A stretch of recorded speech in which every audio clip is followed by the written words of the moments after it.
Welcome to another edition of Frankly Green Bay, where I introduce to you creative people from all over northeastern Wisconsin. She's a humanitarian, she's a realtor, she's a writer, she is an artist. Ladies and gentlemen, Sandi Van Sistine.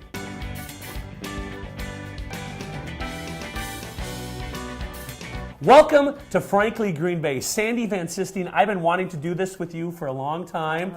You're very prominent in the community, and of course, you have the art garage. Can you tell me, what was the vision? What were you thinking when you started the art garage?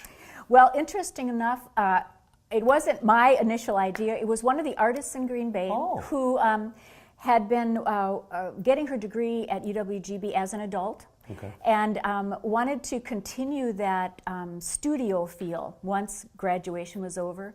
And she called me one night and she said, you know, this community needs a place where artists can gather, where we can hang out and where we can have this camaraderie and support each other. And that she was the one that really put that in my head.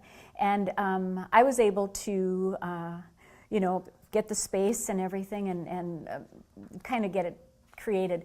But it truly was the artists who said we have to have a place to do this, and that's what it's become. It's become a place where we have a lot of artists who hang out. You should come and hang out there, Frank.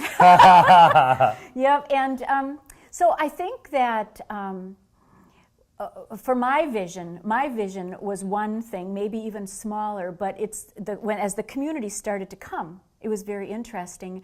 They kept saying, you should do this, you should do that. Okay. And so we just basically listened to what the community wanted. We became a not-for-profit.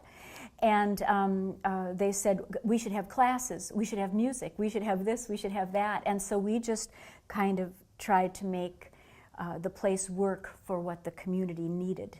And I know many of the artists that do have space there. Mm-hmm. Now tell me, what other types of art, we're talking different, not just the painting, there's other... Right, well we, obviously the artists that we have, and most of them are from the Green Bay, a little bit further area, the visual artists work in all types of media.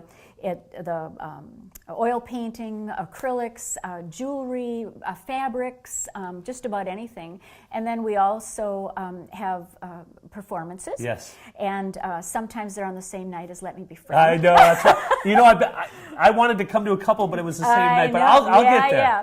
But we've got a small stage, and we use community groups that aren't, you know, maybe regular musicians as much as what you're into it, but it gives them an opportunity to share their gifts and their talents and in front of a small, intimate audience, and we've been successful. Hey, if you haven't been to the Art Garage, you need to get down there. It's a beautiful place and a great place for people like us that are creative, and I appreciate Sandi. Yeah. Thank you. Join us next week as we bring you another creative person from northeastern Wisconsin. Here, ready? Oh, what is wrong with my professionalism right there? Good thing. Can you believe I just did that? It's my brother. Mike always calls me. You call me at the worst times. I'll call you right back, okay? Bye. He does. Always. When I'm on TV, he calls me. Every time.